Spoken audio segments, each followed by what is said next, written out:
Again, I'm Ian Campbell with Alpha Capital. We are the 401k advisors, and we're going to talk about the online enrollment process, paper enrollment process, and also the 401k plan. My partner, Mark L., is also an advisor on the plan. Both of us are available to each of you one-on-one if you have any questions after this or during it as well. So feel free to reach out to us at any time via email or phone. Our offices are headquartered in Denver, Colorado. We've got a number of clients throughout the country, and actually a handful of clients that are in that Scottsdale, Phoenix area as well, too. So we look forward to working with each of you in the future, but today we're going to spend about 20 minutes or so talking about the 401k enrollment and answer any questions that you've got. After this meeting, I'm going to send Tom an email just shortly with the 3 attachments that we'll review, and then some other body copy about what we discussed. The first document that we're going to be reviewing is the online enrollment packet. It is made up of 14 pages. The first page is a cover page, and then the second page is really the first step. Each of you will, the first step will go to the online enrollment website, which is yourplanaccess.net. Retirement Plan Consultants is the provider. Previously, some of you had been, either going into Vanguard maybe or had a Vanguard statement. That's all going to change over to Retirement Plan Consultants. So RPC is going to be your main contact for your login and your username and password and stuff. And we'll walk through that as well. So you'll go to this website, you'll select online enrollment, and you'll type in the plan password. The plan password is FirePit, all capital letters. And on this document too, starting on pages 8, there's the step-by-step process of basically what I'm about to show you as well. I've got the website pulled up on another screen just to create some familiarity with the website. You'll type in that website link. Up in the top left corner, it'll say online enrollment. You'll click that. It'll flip the screen and it'll ask you to type in that FirePit, all capital letters. You'll hit next, and that'll prompt you to the next step for the onboarding process. I just showed you those 2 screenshots. The third one is this one here, entering in your social and then date of birth. On the next couple pages are going to be the screenshots of those next few steps as well. So make sure you are following, pages 8 through 12 as you're going through that workflow. It's a lot easier. Most of it's very self-explanatory. If you get hung up on anything, just refer back to this. It's a quick little reference guide. I did want to bring up one thing. About halfway through completing this online enrollment, there'll be a section where it says select source of money, and there'll be a list of options as you can see on the screen here. So all sources, employee Roth, traditional match, all that. Just make sure you're selecting all sources of money before you hit next. If you didn't pay attention to this meeting, you'll get hung up on this and you'll email us or call us, but just make sure you hit all sources of money before going to the next step. You'll be able to put in and complete a username and password on this system. As soon as you complete the online enrollment, your login is live. There's nothing else you'll need to further do. And you can access that 24/7, 365 into the future at any time. For the purpose of the call and the webinar today, what we like to do is actually go to the PDF version of the enrollment to discuss the types of decisions that you're going to be making as you go through the enrollment process. We highly encourage everybody to complete the online version. It's faster, it's more secure, and it's a lot easier for everybody from an onboarding standpoint, both the company and the provider, to get you into the system. So please do that if you can. There's also a reminder at the top of the paper enrollment form with the details of the website and that plan password if you forget it as well. At the top of this, all of this information is self-explanatory. This participant information, you will complete all of that, either on the paper form or online. The one piece that you may not have at your fingertips that you'll have to check with Tom is the date of hire. Do make sure you have that when you're either completing the online or the paper. That is something that is required. And then the next section, we're going to start talking about the Ian? 4 primary. Yeah, go ahead. Ian? So, for example, all the employees on this one, their hire date would be, we take the date we started, not the original. I think Rosie shows original in our payroll system, for example. And she's been here 7 years. Yeah, but Jim and I both own this for 2, not quite 2. Yeah, technically not going to matter because you have immediate eligibility. So I would put whatever date that's in the payroll system. That's probably the best one to use. That's what we did. And going forward, yeah, I would say that's probably the best default one. Okay. So going to those 4 decisions that we'll be focused on, the first one being, are you going to participate or not? Hopefully the answer for everybody is yes. In the event that you do not want to participate in the 401k plan, the form that we're looking at right now, the paper version, will actually serve as a waiver. You'll complete that top section, and then you'll select this third option where it says, I elect not to contribute in the plan at this time. In the event that you say no today, it's not a no forever. We do have quarterly enrollments on the 401k plan.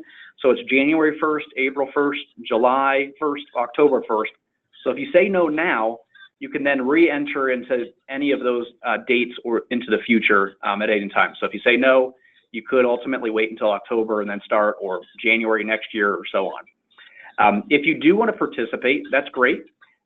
You do have a couple options from a contribution standpoint, and that's what brings us to the second decision. You have the option to put in pre-tax contributions or after-tax Roth contributions. And the difference between the two is right in the name, when the money is taxed. Depending on your individual tax bracket right now, what you foresee tax rates to be in the future, one may say, one's better than the other. But I would argue the point that we don't have a perfect answer because we do not know what tax rates are going to be in 10 years from now, 20, 30, or 40 years from now. So it is somewhat of a best guess. We tend to see folks that are doing the Roth contributions are younger, or they're in a lower tax bracket. We tend to see people do the pre-tax or the traditional option if they're in a higher tax bracket or they're older. The difference between the pre-tax and Roth is when the money is taxed. The traditional pre-tax contribution is probably what most people are familiar with. You're going to put in money today that you haven't paid taxes on. And then when you withdraw the money in retirement, that's when you would pay your effective tax on that. The opposite happens with the Roth. You're putting in money today that you pay taxes on. Therefore, when you withdraw the money in retirement, there's no taxes owed, and that's when you would withdraw it tax-free, essentially. So depending on one versus the other, there's not a right or wrong guess. You can change it over time as well. We tend to see people will go with that for a handful of years, reevaluate it years down the road, or if their incomes changes or needs change, that they can go and adjust that as well.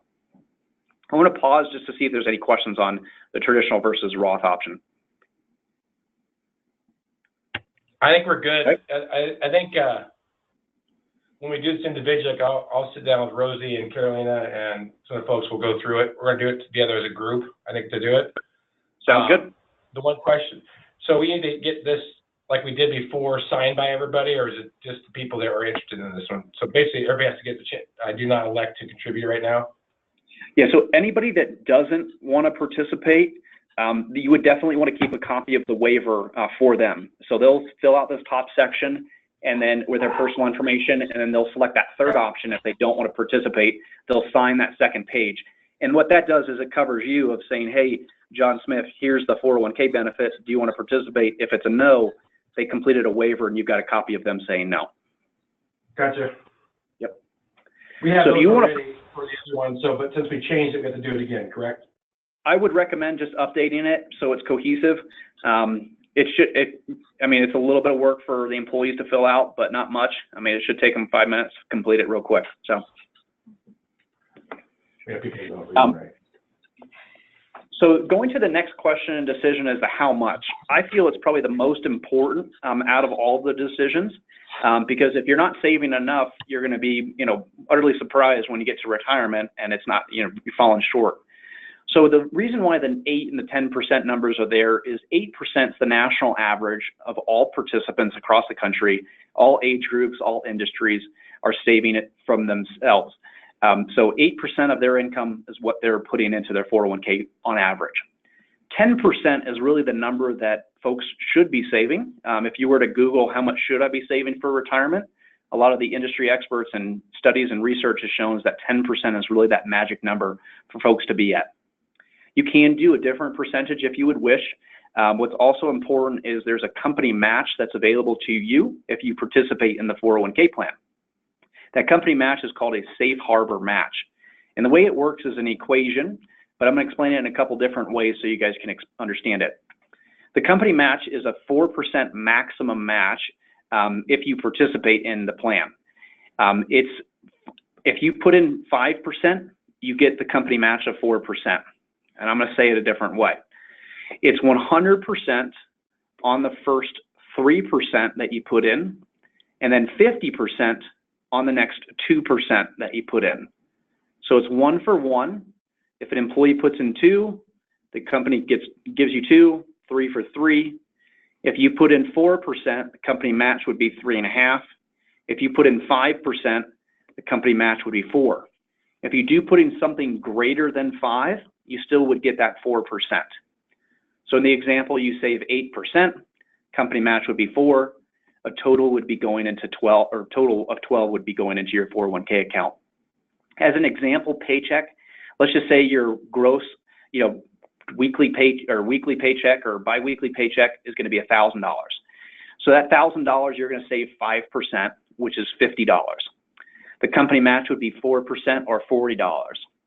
If you were to do a pre-tax contribution, that pre-tax amount that would be withheld would be probably about $30 net difference. So your paycheck may go down only about $30 if you're saving $50. So you're actually going and saving $50 from you, $40 from the company, $90 in total, but your net take-home pay really only goes down about $30. So that's the power of saving in a pre-tax 401k contribution, plus the company match as a benefit on top of it. So it's a great way to save for retirement. You're getting an added bonus with the company match. If you haven't thanked Tom in the recent days or weeks, this is a phenomenal benefit. You're one out of every 3 companies that has this great benefit available to you. So be grateful for it. Take advantage of it. It's a wonderful thing. So I wanted to pause there to see if anybody had any questions about the how much or the company match at all. Sorry about that. They're laughing about and staring at your. The comment about hugging you. I'm serious. If I had the area to go and pat Tom on the back and say thanks for doing this for these employees, it's great. Get on my soapbox. Jim's also an owner too, so that they're making fun of me on that one. Yeah, it's all me because Jim didn't want to. I said. Fair enough. Fair enough. Well, you're lucky to have a job, people. What have you done? That's right. You're gonna watch yourself. No, just kidding. That's right. We're joking, by the way. I know, I'm teasing. Well, so if there's any questions that either of you have, let us know too, but you can adjust your percentage over time. So if there's any of you that may want to start out at a lower percentage, one thing to consider is if you're going to start out at, say, 5%, bump your contribution up from 5 to 6 or from 6 to 7. And that 1% increase from 5 to 6 and then 6 to 7 is hardly ever felt in your net take-home pay, but it's a good way to get up to that either national average or that 10% number as well. So some of you have been participating at, say, 6%. So, this is now a good time for you to bump up to 7. So, do that. It's a great way. You're saving for yourselves. So, look at yourself in the mirror and say, I'm going to be 65 one day and I'm going to need some money. So this is the time and the best time to go and start doing that. I'm going to get off my soapbox a little bit on that. You do have an opportunity if you wanted to put a flat dollar amount. It's not on this sheet, but you can do it online, on the online enrollment if you wanted to put a specific flat dollar amount. We don't recommend that for folks that are hourly or working part-time because that flat dollar amount is going to come out of your paycheck regardless if you're working a full schedule that week or not. So if you have a $1,000 paycheck and you're going to save $100, if your paycheck goes down to $500 because you're working a lighter schedule, that $100 is still going to come out of it. So be mindful of that. We highly recommend doing a percentage over a flat dollar amount. And again, just as a recap, you have to put in 5 to get the company 4 for a maximum. Okay. So we're going to hop over to the investment section, which is the kind of the fourth and final decision that each of you will focus on and face. I often feel it's kind of the brick wall effect is you can get to the how much and the traditional versus Roth, but some of you are like, I have no idea what to do. So that's where Mark and I come in as advisors and educators to you to help with that decision on what's appropriate, what's going to be a best case option for each of you. All of the investments are listed here on your screen. There's about 30 or so available. all of which are all top quartile performers. So they're great performing, as well as low-cost options. So each of these are all institutional grade mutual funds. And what that means to you as the investor is they're at the lowest cost available out there. And then in addition to that, you've got great funds, low cost, good performing, but that still doesn't help you with a decision.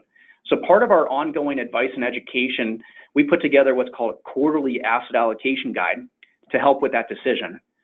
All of the investments are all listed here on this left-hand column.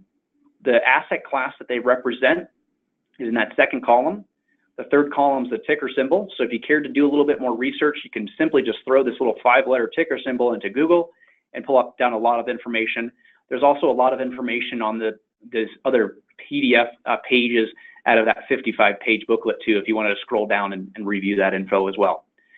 And then the next 5 columns up in the top are asset allocation models that we've built that are diversified based off of a risk tolerance. So depending on your risk tolerance, we've done the math and the homework of what we feel would be the best selection for you. From an education standpoint, we tend to see folks that are in their 20s and 30s, or even into the 40s potentially, are in that aggressive column, that 80-20. 40s and 50s will tend to be in that moderate aggressive column, 65-35 mix. And then into your 50s or late 50s and 60s, we tend to see folks that are in that 50-50 column or that moderate column. And the way this works is you would just simply say, okay, well, if you're say 58 years old, you're moderate and aggressive and moderate investor, from a risk standpoint, you would just line up 2% in that one fund, find that one fund on this sheet, DFA 2%, and go and follow down and next find the next option 2%, next option 6%, and so on. The top larger rectangle is more of the hands-on approach. So if you are going to follow one of these columns, the ask of you is every time that we come out with a quarterly update of this, is that you just go online, spend 5 minutes, log in, make sure that investment menu matches what you've got, and go about your day. The hands-off option is going to be more of the target date funds. They work very similarly to the top columns from a risk standpoint. The ones in blue that I've highlighted are going to be more aggressive in nature. They're going to be for the younger folks. And the way target date funds work is you would find out what year it will be when you reach age 65. And that's going to plop you into one of these target date ranges, and that's going to be your most appropriate target date fund. So you'll go 100% into the one fund that you fall into that date range. So that would be your option, 100%. And again, just to reiterate, the blue ones that I've highlighted, the bigger the year, are for those younger individuals because they're going to retire later. And those are going to be roughly 80 to 90% in equities or stocks, more aggressive in nature. The next 4 are going to be more in that moderate aggressive column, or that second from the right column. And they're going to be roughly about 60 to 70% in equities and that moderate aggressive risk tolerance. And then as you get to the current year, like 2018 or 2019 now, sorry, 2019, we're closer to that 2020 year, and those are going to be roughly about a 50-50 portfolio or a moderate risk standpoint. So they start out at 90% in equities, and they automatically de-risk for you every 5 years, ultimately becoming about a 50-50 portfolio at retirement. And then they decrease beyond that through retirement as well. So this is more of a hands-off, set it and forget it type mentality. We've got more of a hands-on approach with the guide and helpfulness of Mark and I. And third, you're free to do whatever else you would like as well and pick from these investments and select certain percentages of these choices if you would like. You can go in and out of any of these investments at any time. There's no cost of changing any of these investments. You can trade it every single day if you wanted to with no cost. On the bottom of the sheet, Mark and I's contact information is on the bottom here. If you have any questions, you can reach out to us via phone or email at any time. Also in the email that we'll be sending, our signature block will be in there, and you can reach out to us through that as well. So I wanted to pause and see if there's any questions that either of you have about the investments at all. I'm good. Rosie? Okay. James, you good? Nope, good. All right. Well, we can have, but once we go through it, like the risk tolerance piece that we were kind of talking about that on the side conversation, Do you have that tool, a tool such as that? I missed that maybe because I was. Yeah, so just to kind of find out what risk standpoint you are, I mean, like a questionnaire standpoint, like say, what type of investor am I? There is there is a little asset allocation questionnaire that's on page 7 of the enrollment booklet. Honestly, the best case scenario, I mean, if you've got one-on-one questions, reach out to us, and we can kind of talk you through it and do a little bit more of a temperature gauge on it and give you a recommendation. If you are going to do this asset allocation questionnaire, this one's pretty short. This is only 5 questions, and it'll actually tell you kind of from a risk standpoint. The 100 is the most aggressive, and then the 0 is the least aggressive, or 20 would be the least aggressive, what you score. Another way to do this is go and just Google asset allocation questionnaire, and you'll find literally 1,000 options, and probably answer one that has 20 questions is probably the best case scenario if you wanted to do something on your own. So I'm going to hop back up here to the beneficiary form real quick. There's 2 other just tiny things that we want to cover. The beneficiary designation form is important.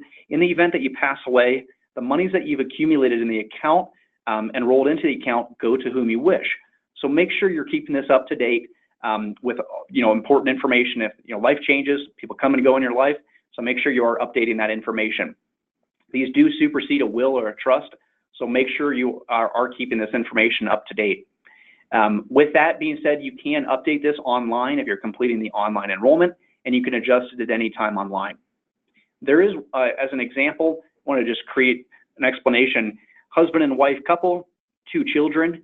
The spouse would be listed as primary beneficiary at 100%, and then the 2 children would be listed as contingent beneficiaries at 50% apiece. There is a note on the bottom here underneath this dotted line. It's called a spousal consent.